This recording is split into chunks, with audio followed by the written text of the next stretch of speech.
Olá pessoas, tudo bem? Boa noite aqui já. Estou eu aqui na loja do Pastora Bianca, vos falando aí.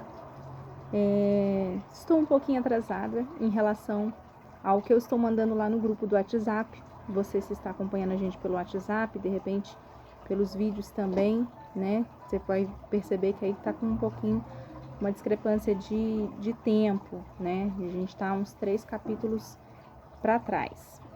Então, eu tô tentando fazer 2 vídeos por dia, ou um vídeo aqui, um vídeo em casa, mas é um pouco difícil conciliar vida de trabalho, pastoral, os estudos, enfim. Todo mundo tem a sua correria, eu também tenho a minha. Não acho você que eu não tenho a minha, tá? Então, estou aqui na loja agora e vou gravar para vocês hoje o dia de número 118, amém? Dia de número 118. Hoje nós vamos de 1 Reis, capítulo de número 3 ao 5 e Lucas, capítulo 20, do 1 ao 26. Se porventura eu parar o vídeo, é porque chegou alguém aqui na loja para eu atender, só para você saber. Anteriormente, no capítulo de número 2, nós vimos aí que Salomão acabou tirando aí algumas pessoas que estavam atrapalhando aí e optou agora por consolidar o seu reinado, tirando aí a vida de Simei, que era alguém que tinha feito algo contra o seu pai, levantado um falso lá da outra vez, ele acabou perdoando, mas agora ele queria honrar o pai nesse sentido e mandou tirar a vida de Simei por conta dele ter rompido o pacto que eles haviam feito. Também trocou aí o comandante do exército, né? Tirou a vida de Joabe e Benaia acabou assumindo o lugar de Joabe. É isso mesmo? Amém. Então, hoje, capítulo de número 3, a gente vai falar a oração de Salomão e a resposta de Deus. Vamos chegar numa altura aqui que agora Salomão vai ter o privilégio de poder pedir o que ele quisesse. Olha só, hein? Ele estava ficando best friend forever de Deus mesmo. O Senhor vai aparecer para ele num sonho. E ele vai ter essa oportunidade única aí, que ele não vai deixar escapar, né? Imagine se fosse você.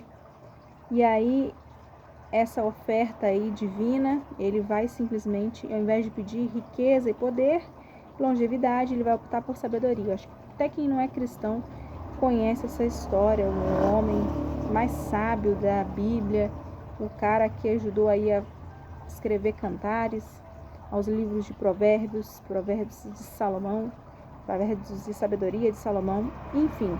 E aquele famoso julgamento lá das duas mulheres para descobrir quem era a mãe do bebê. Vamos lá então, né? Sem enrolações, sem mais delongas. Estado de Davi na velhice, como estava? Vamos lá. Salomão aparentou-se com Faraó, rei do Egito, pois tomou por mulher a filha de Faraó e a trouxe à cidade de Davi até que se acabasse de edificar a sua casa e a casa do Senhor. Então ele estava construindo aí uma casa para ele e uma casa do Senhor e uma muralha aí em volta da cidade de Jerusalém. Essas 3 construções em paralelo. Já começou aí Salomão a ter essa queda aí que a gente sabe que ele teve pelas mulheres. Mulher é algo muito bom, né?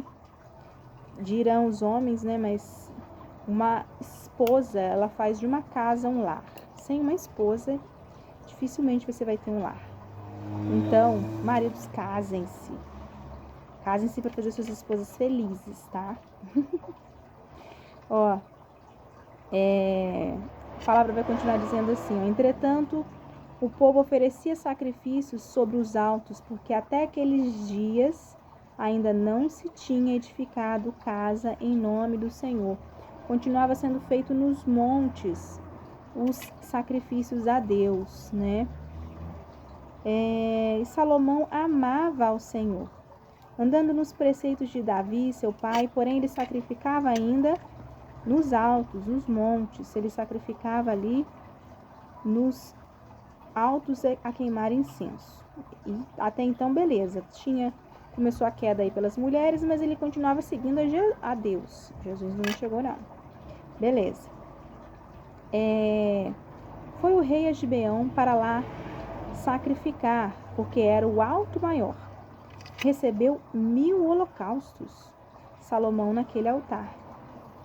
Em Gibeão apareceu o Senhor a Salomão de noite em sonhos e disse-lhe: Deus, pede-me o que queres, e eu te dê. Respondeu Salomão: de grande benevolência usaste para com teu servo Davi, meu pai, porque ele andou contigo com fidelidade, em justiça, em retidão de coração. Perante a tua face mantiveste-lhe uma grande benevolência e lhe deste um filho que assentasse no seu trono, como hoje se vê. Agora, pois, ó Senhor meu Deus, tu fizeste reinar teu servo em lugar de Davi, meu pai. Não passo de uma criança, não sei como conduzir. Ele reconhece que ele não tinha a mesma sabedoria do pai, né? Então, ele fala, olha, eu não sei muita coisa. Não sei como conduzir-me. Teu servo está no meio do teu povo, que elegeste, povo grande, tão numeroso, que não se pode contar. Dá, pois, ao teu servo coração compreensivo para julgar teu povo, para prudentemente discerna entre o bem e o mal, pois quem poderia julgar este grande povo? Como é que eu vou poder ter essa sabedoria igual você tem? E essas palavras agradaram ao Senhor. Por haver Salomão pedido tal coisa, disse-lhe Deus: já que pediste esta coisa, e não pediste longevidade, nem riquezas, nem morte dos teus inimigos, mas pediste entendimento para discernir o que é justo. Deus, então, ele elogia a Salomão. Que privilégio, hein? Receber um elogio do Jesus, de Deus, da God. Eis que faço segundo as tuas palavras. Dou-te coração sábio e inteligente, de maneira que antes de ti não houve teu, nem depois de ti o haverá. Também até o que me não pedir, eu te dou. Tanto riquezas como glória, que não haja teu igual entre os reis, por todos os teus dias. Se andares nos meus caminhos e guardares os meus estatutos e os meus mandamentos, como andou Davi, teu pai, prolongarei os teus dias. Despertou Salomão, e eis que era sonho. Veio a Jerusalém, pôs-se perante a arca da aliança do Senhor, ofereceu holocausto, apresentou ofertas pacíficas e deu um banquete a todos os oficiais. Então, eis que ele acorda e ele vê que ele estava sonhando, mas ele agradece pelo que Deus havia falado com ele naquele sonho. Então, ele opta ali por oferecer holocaustos, ofertas a Deus e ainda dar um banquete ali a todos os que estavam com ele. O Senhor o abençoou, né? Com sabedoria, riqueza e honra. Que privilégio mesmo, né? Que privilégio. E aí a gente vai ver o primeiro julgamento de Salomão. Olha só. Salomão julga a causa de 2 mulheres. Então vieram 2 prostitutas, olha só, ao rei e lhe puseram perante ele. Disse-lhe uma das mulheres: ah, senhor meu, eu e esta mulher moramos na mesma casa, onde eu dei à luz a um filho. No 3º dia, depois do meu parto, também esta mulher teve um filho. Estávamos juntas numa outra pessoa se achava conosco na casa. Nenhuma outra pessoa se achava conosco. Somente nós, ambas, estávamos ali. Então, éramos nós 2, com 2 crianças. De noite morreu o filho desta mulher, porquanto se deitara sobre ele. Dormiu com a criança do lado. Não deu certo. Levantou-se à meia-noite, e enquanto dormia, a tua serva tirou-me o meu filho do meu lado, e o deitou nos seus braços, e o seu filho morto deitou nos meus. Essa era a queixa dela.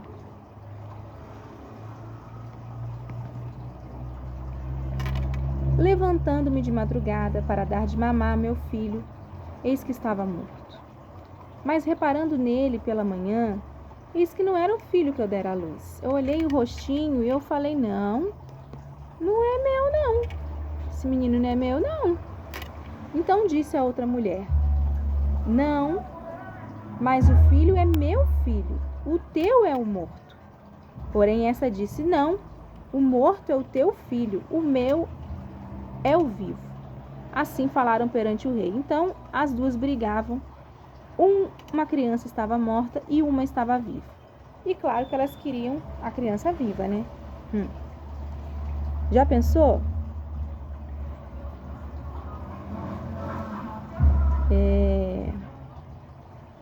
Você quer ver uma coisa engraçada? Tem muita gente que tem meio irmão, né? Fábio mesmo tem a Alexa, que é meia irmã dele. Agora Salomão vai propor algo diferente. Meio filho. Quer ver, ó? Bora lá. Então disse o rei, esta diz que este que vive é meu filho, e teu filho é um morto. E esta outra diz, não, o morto é teu filho, e o meu filho é o vivo. Disse mais o rei, trazei-me uma espada. Aí eu creio que a galera já regalou os olhos, né? Opa, espada? Trouxeram uma espada diante do rei, e disse o rei, dividi em duas partes o menino vivo. Pega aí, dá a metade a uma e a metade a outra. Então a mulher cuja o filho era o vivo, falou ao rei, porque o amor materno se aguçou por seu filho. É lógico, a mãe vai abrir mão, né? Ah, Senhor meu, dai-lhe o menino vivo, por modo nenhum o mateis. Porque a outra dizia, nem meu, nem teu, seja dividido. Enquanto a outra botava a banca lá para cortar mesmo, a outra falava assim, não, pode dar para ela, fica com ela, é melhor. Então respondeu o rei, daí a primeira, o menino vivo. Não mateis, porque esta é a mãe de verdade. E todo Israel ouviu a sentença que o rei havia proferido, e todos tiveram profundo respeito ao rei, porque viram que havia nele a sabedoria de Deus para fazer justiça. Então, eis aí que ele vai julgar essa causa aí com muita maestria, muita sabedoria, e o Senhor vai abençoar a vida dele. A gente vai continuar vendo aí no capítulo de número 4, a prosperidade no reinado de Salomão. Ele vai ter muita prosperidade no seu reinado, de maneira muito notável. E a administração dele vai ser muito boa, quer ver? O rei Salomão reinou sobre todo Israel. Eram seus homens principais. Então aqui a gente vai ter uma série de pessoas, né? Eu vou marcar só um ou outro aqui para não ler todo mundo, né? Tinha Azarias, né? Que era um dos principais ali. Aliorefe e Aías, filhos de Cissa, que eram secretários. Josafá, filho de Aiude, que era o cronista. Benaía, filho de Joiada, que a gente já falou, né, no 2 lá, que ele foi promovido ao comandante dos exércitos. Zadok e Abiatar, que eram os sacerdotes. Azarias, que era intendente-chefe, filho de Natã.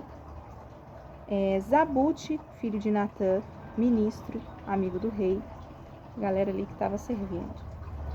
Aizar, mordomo do rei ali, que experimentava as coisas para ter certeza que não estava envenenado.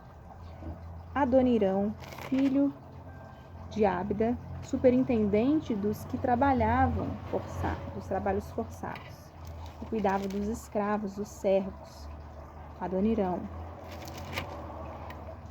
Tinha Salomão 12 intendentes sobre todo Israel. Forneciam mantimento ao rei, à sua casa, e cada um tinha de fornecer durante um mês do ano. São estes os seus nomes, né, das pessoas que forneciam aí alimento para tudo ali no palácio e todo Israel. 12 cidades, 12 que forneciam mantimento. Ben-Ur, das montanhas de Efraim, Ben-Deque, em Maxás, Salabim, Bet-Semes, Elon e Bet-Anã. Bet-Ezebe, em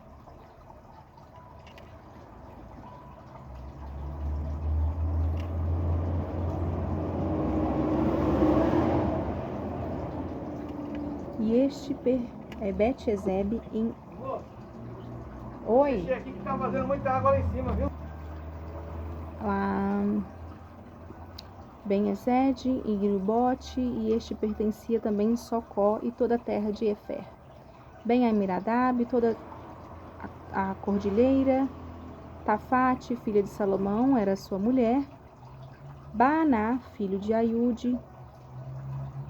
Gente, tem muita gente aqui. Verso 13, Ben-Geber. 14, Ainadab. 15, Aiamás, em Naphtali.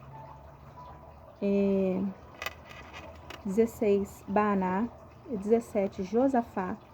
18, Simei, esse filho de Elá. 19, Gerber. E, enfim, esses eram aí 12 nomes no total. Verso 20. Eram, pois, os de Judá e Israel muitos, numerosos como a areia que está ao pé do mar. Comiam, bebiam e se alegravam.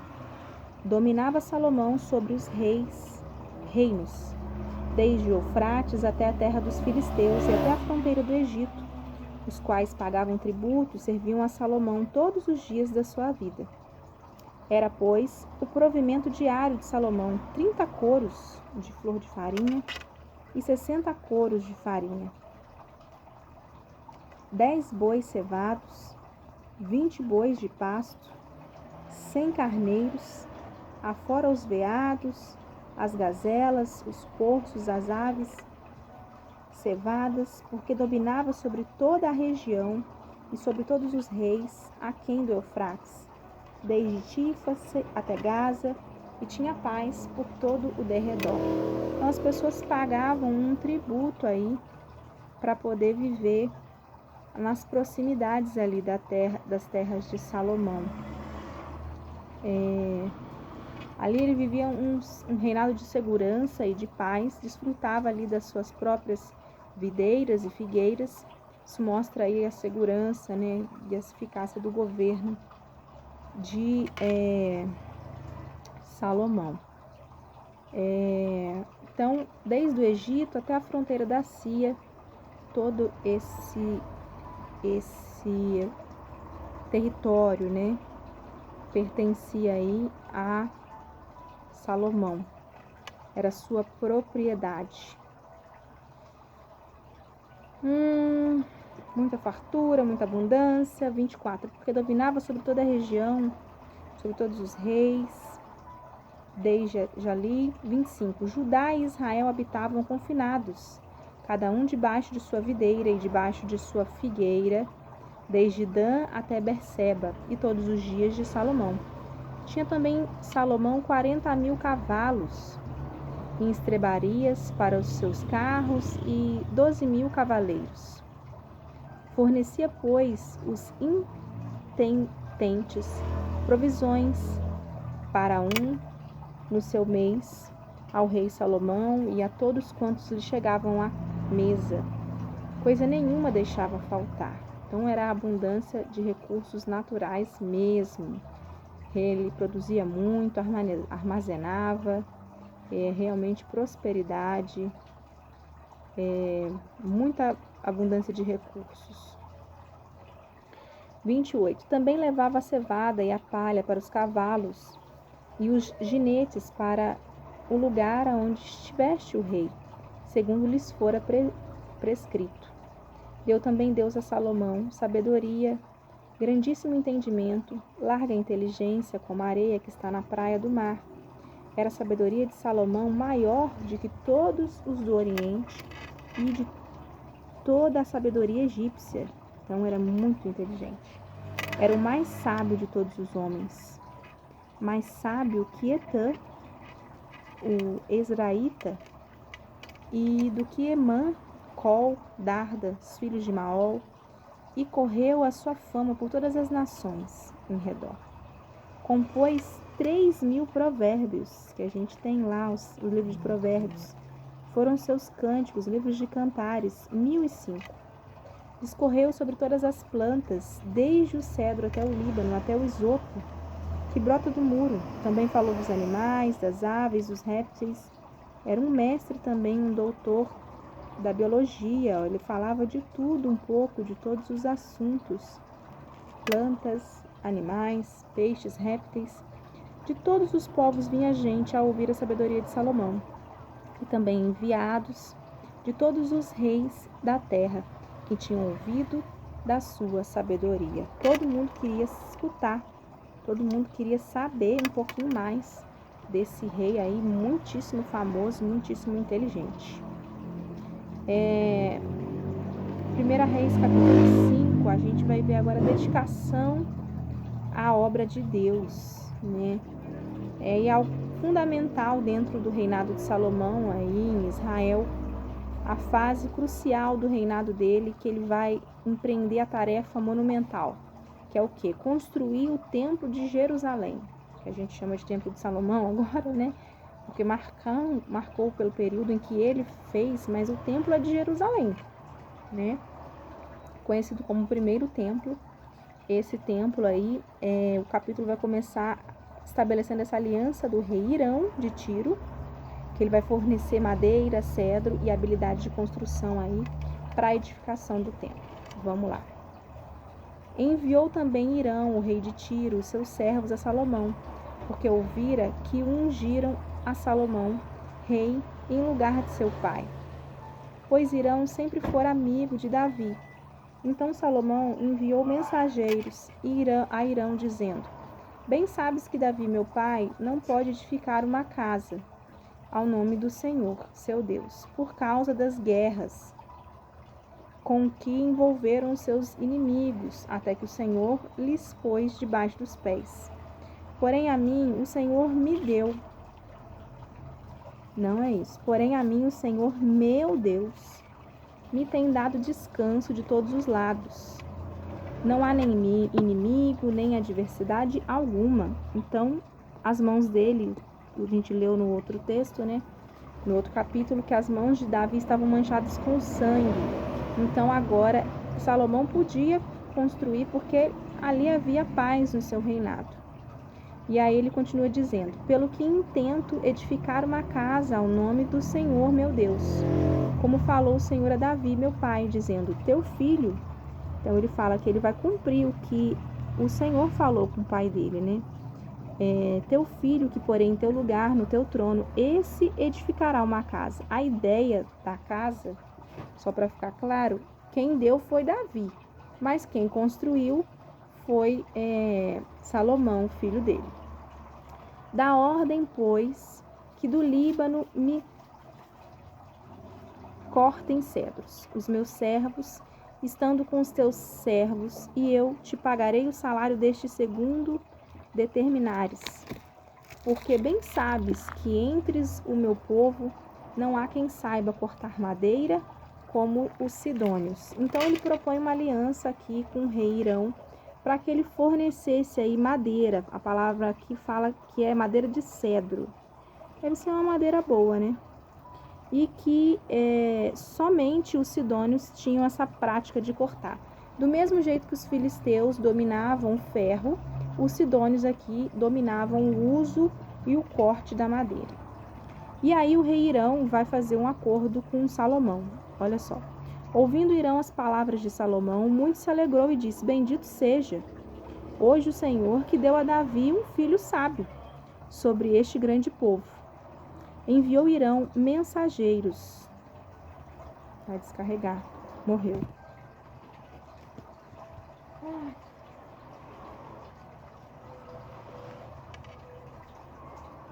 Vamos ver se vai. Enviou Hirão. Cadê? Mensageiros a Salomão, dizendo: Ouvi o que mandaste dizer. Farei toda a tua vontade acerca das madeiras de cedro e de ciprestes. Os meus servos as levarão desde o Líbano até o mar, e eu as farei conduzir em jangadas pelo mar até o lugar que me designares, e ali as desamarrarei, e tu as receberás. Tu também farás a minha vontade, dando provisões à minha casa. Então, assim, não eram propriamente tô te doando madeira, né?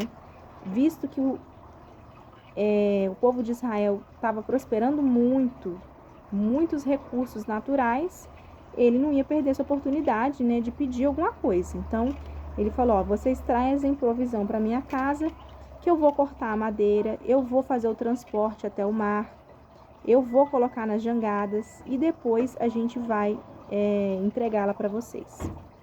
Assim deu Hirão a Salomão madeira de cedro, madeira de cipreste, segundo este queria.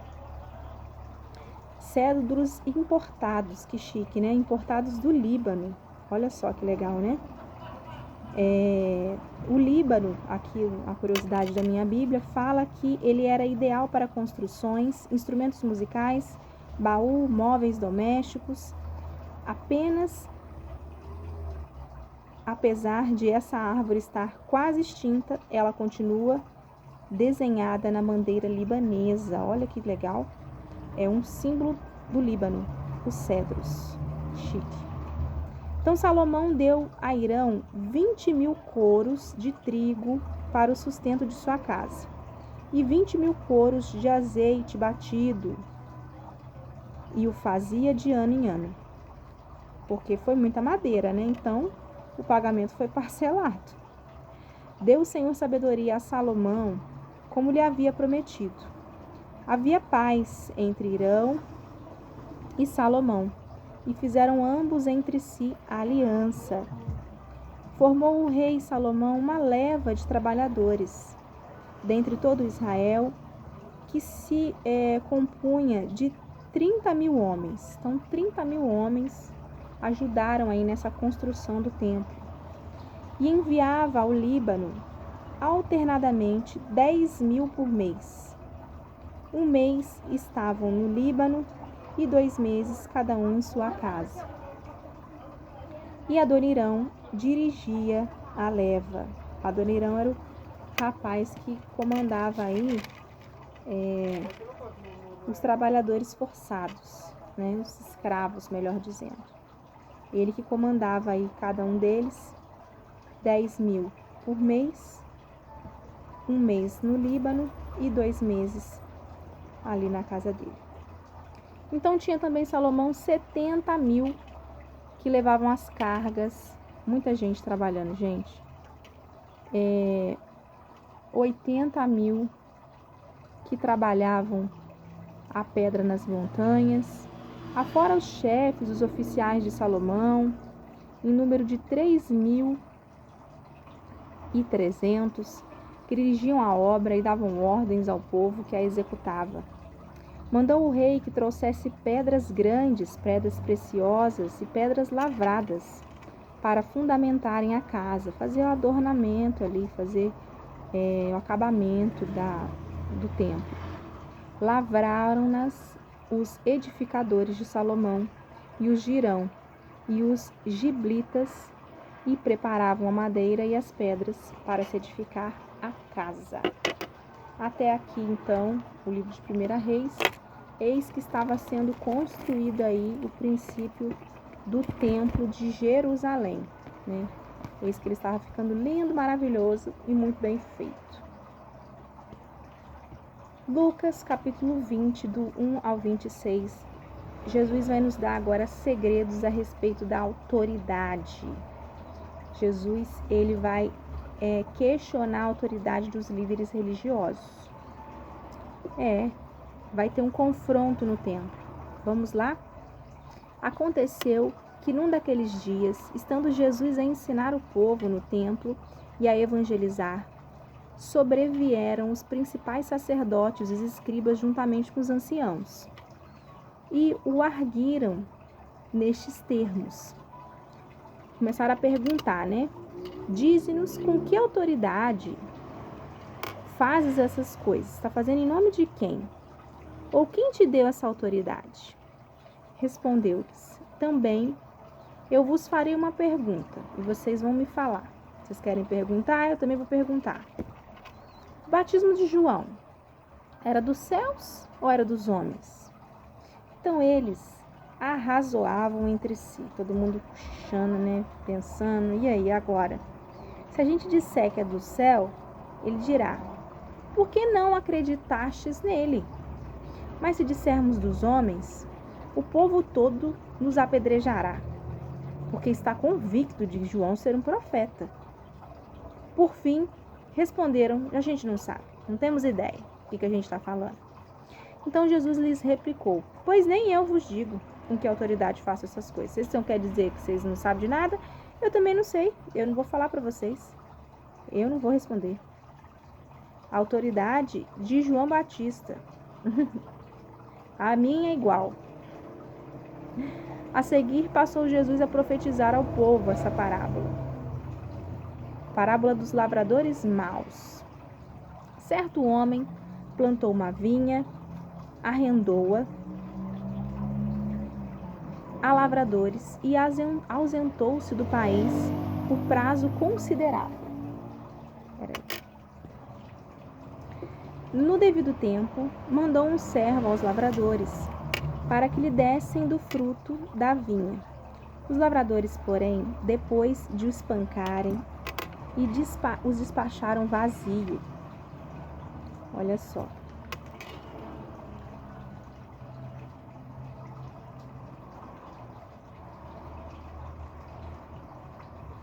Em vista disso, enviou-lhes outro servo, mas eles também a estes espancaram e depois de... Peraí. Tive que desligar o microfone aqui porque descarregou os dois. O fato é que esse homem plantou a vinha e ele deixou pessoas cuidando, né? Como se fossem caseiros daquele lugar. E ele mudou de país. E depois ele manda que um servo para recolher os frutos. E eles simplesmente vão tocar o servo dali. E depois, outro servo, eles vão espancar esse segundo servo. Aí, no verso 12, vai dizer que ele vai mandar um terceiro servo. E esse também expulsam ele e vão ferir ele.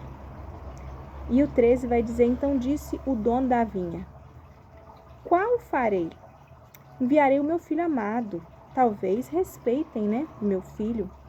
Vendo, porém, os lavradores, arrazoavam entre si, dizendo: este é o herdeiro. Matemo-lo, para que a herança venha a ser nossa. E lançando fora da vinha, o mataram. Que lhes fará, pois, o dono da vinha?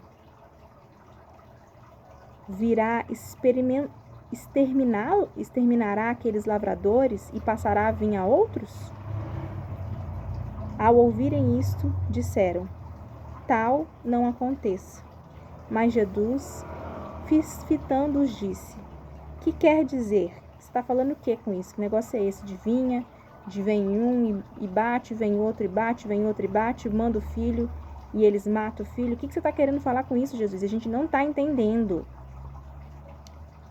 Aí ele fala: a pedra que os construtores rejeitaram, esta veio a ser a principal pedra angular. Tudo que cair sobre esta pedra ficará em pedaços. aquele sobre quem ela cair, ficará reduzido a pó. Naquela mesma hora, os escribas e os principais sacerdotes procuravam lançar-lhe as mãos, pois perceberam que a referência a eles dissera era parábola, mas temiam o povo.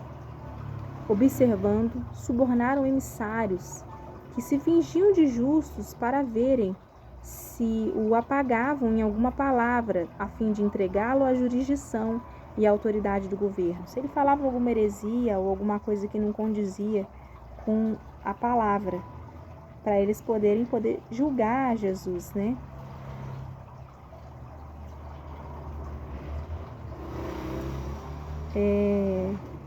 Observando 21.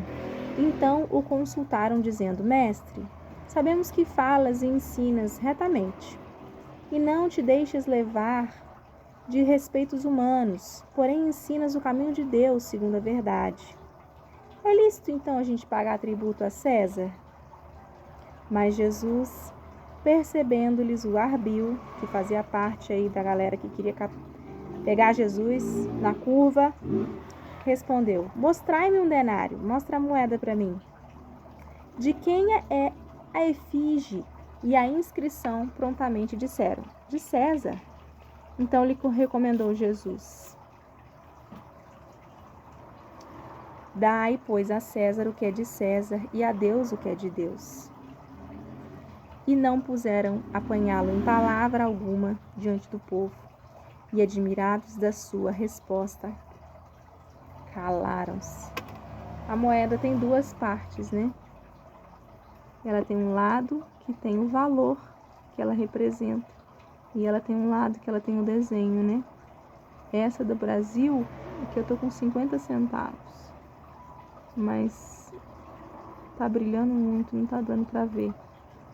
Aqui a gente tem Getúlio Vargas na minha moeda. Foi um dos presidentes do Brasil, né? Uma das figuras de autoridade do Brasil. E os impostos a gente tem que pagar, a gente não pode subornar. A gente vive sobre um governo, muitas das vezes, corrupto, que não distribui bem os recursos. Muitos têm, outros não têm nada. Mas é isso, a gente tem que respeitar a quem governa sobre nós. A gente tem que respeitar os nossos líderes espirituais e também os nossos líderes carnais, quando a gente fala de contexto material. Mas quando a gente vê aí na dinâmica espiritual, Jesus, ele, sobre a parábola lá do mal,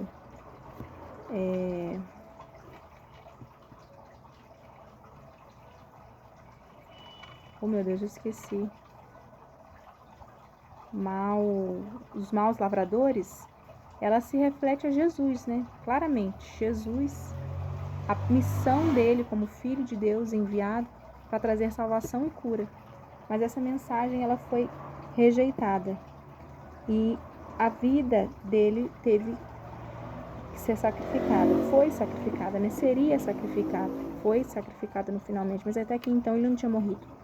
Mas ele estava querendo enfatizar que ele ia trazer a mensagem, ele ia falar. Muitos iam rejeitar, mas que chegaria o momento em que eles matariam a pessoa responsável por trazer a mensagem. É sobre isso.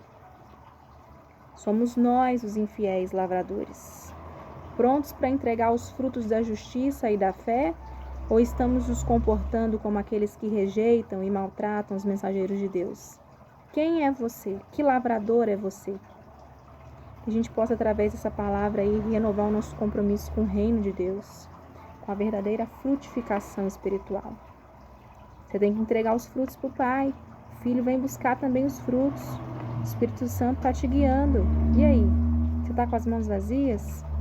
Esteja pronto para entregar os frutos quando Ele voltar. Amém, amado? Até aí, então. Quero agradecer aí, deu para adiantar o dia 118. Obrigado pela sua presença. Vamos orar.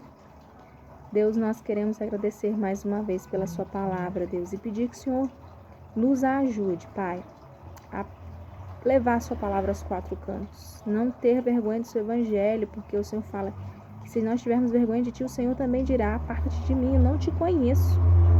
Nos ajuda, Deus, em nome de Jesus, a sermos lavradores bons e não maus. Fazem a tua vontade. Em nome de Jesus. Amém. Glória a Deus. Amém. Até a próxima. Tchau.